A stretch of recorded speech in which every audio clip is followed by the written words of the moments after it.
PDT. And he was doing the Pacific Crest Trail again. Wow. So he kind of lives that. That's his lifestyle. He just goes to work, saves up a bunch of money, and hikes the trail, and then goes back to work. This is Laguna Mountain Lodge, 43 miles in, first resupply location, and there we all are, sort of dealing with our resupply boxes.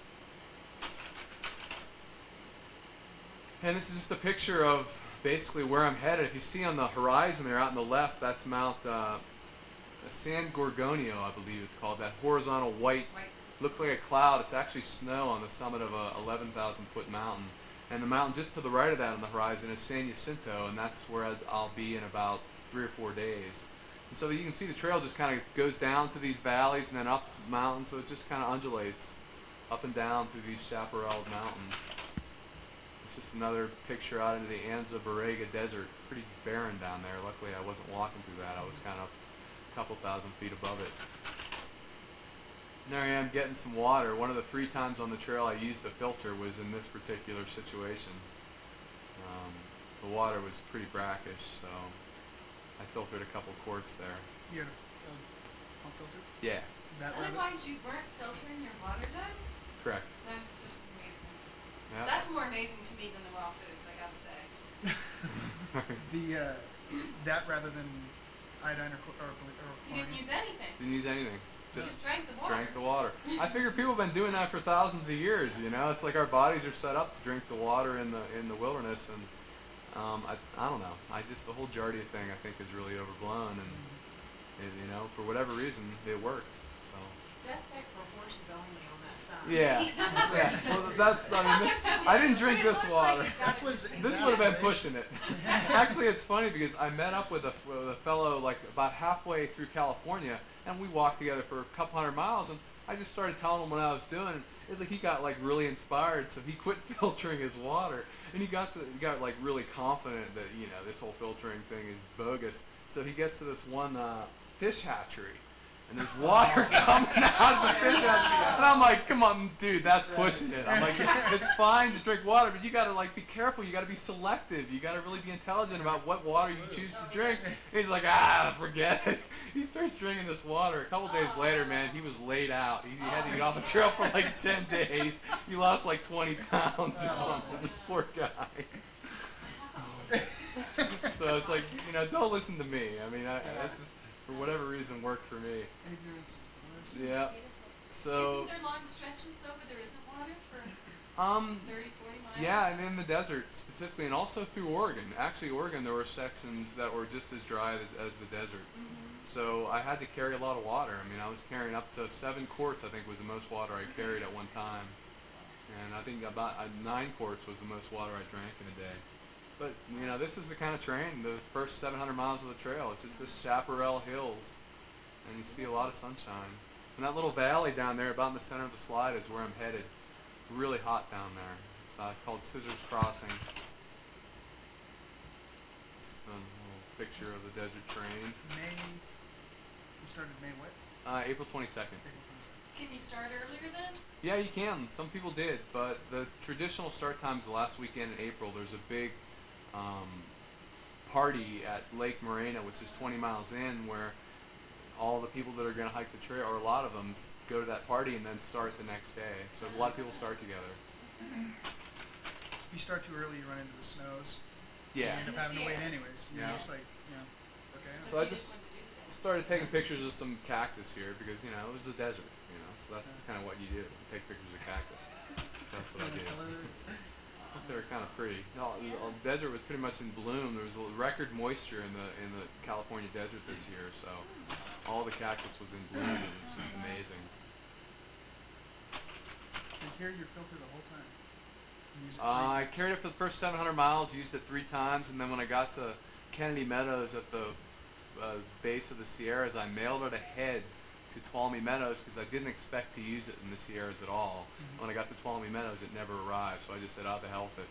You know, $90 to buy a new filter, that's 90 mangoes. I decided I'd rather have 90 mangoes than a filter. So at that point, I was like really craving mangoes. And that $90. So. I'm in mango commerce now.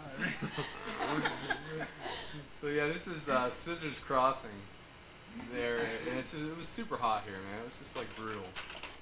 And this is some really cool thing that people do. The people that have hiked the trail before, they kind of do what's known as be a trail angel. And to be a trail angel, all you do is you just get a bunch of gallons and fill them up with water and just cast them under some tree in the desert. And then people hiking the PCT are walking along, and all of a sudden here's like the, Oh my God. gallons worth of water, and you're dying of thirst, and you just sit there and you chug a whole gallon. So you can't really plan on it because you never know where these things are going to be. But every once in a while, you just find one, and it's usually in a really long dry stretch, and you just sit down and you chug water that someone that you never will meet dropped off for you. So it's kind of a neat little thing. These guys were just kind of sitting there doing just that.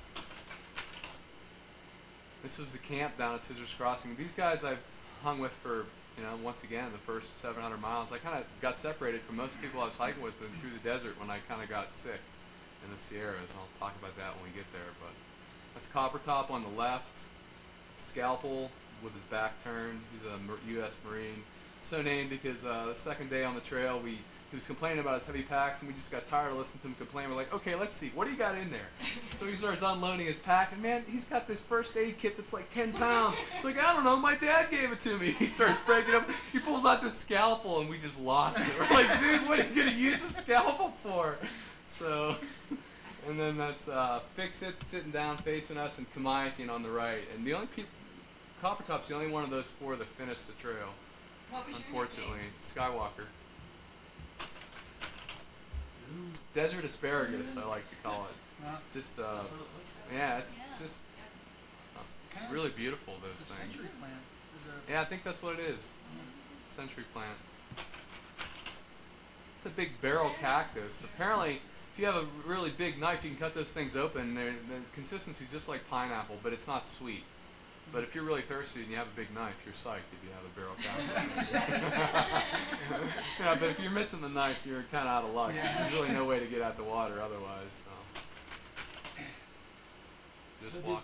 did most people have ski poles walking down? Yeah, a lot of people did. I'd say probably 90% of the people that I saw were wearing tennis shoes and carrying ski poles nice. and carrying fairly light packs. That's pretty much the way people do this trail these days. Thanks to Ray Jardine. Yeah, I saw it when my buddy did it. I saw people with massive hiking boots, Tevas strapped to the back of their packs. Just huge.